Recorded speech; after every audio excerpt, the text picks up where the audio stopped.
नमस्कार, हम संगीता तिवारी। स्वागत है आप सब लोगन के हमारे चैनल भोजपुरी लोकगीत पर। आज आप लोगन के प्यारा सा सोहर खिलौना गीत सुनाया जा रहा बनी। अगर गीत पसंद आई तो लाइक, सब्सक्राइब, शेयर करिए और कमेंट करके बताएं कि ये गीत आप सब लोगन के कैसन लागल। जब से साउरिया में परी गईनी हो दुबरा गईले बालम। जब से साउरिया में परी गईनी हो दुबरा गईले बालम, दुबरा गईले बालम।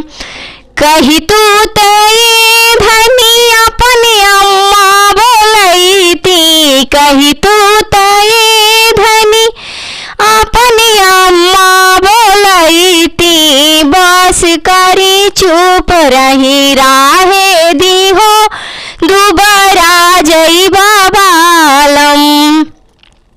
बस करी चुप रह राहे दाहो दुबरा जइबा बालम।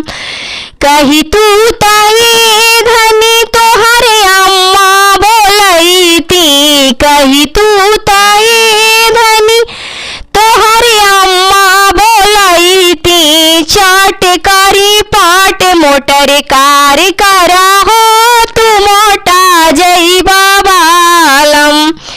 चाट करा पाट मोटर कार करा हो तू मोटा जइबा बालम।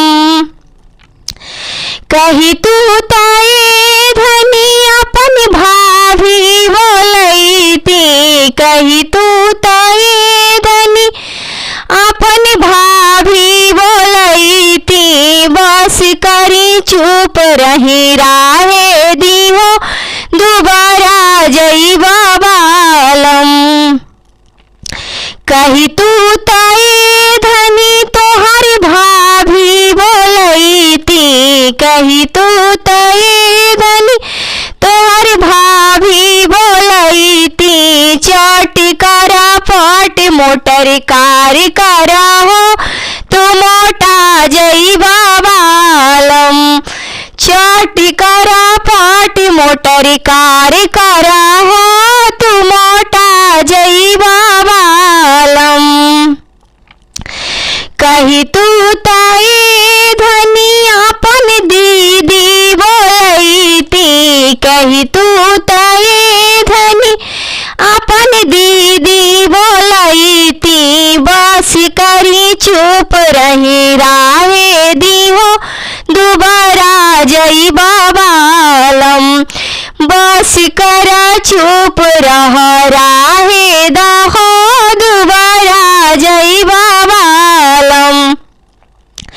कही तू तई धनी तोहर दीदी बोलैती, कही तू तई धनी तोहर दीदी बोलैती। चाट करी पाट मोटर कार करी हो तू मोटा जइबा बालम। चाट करा पाट मोटर कार करा हो तू मोटा जइबा बालम।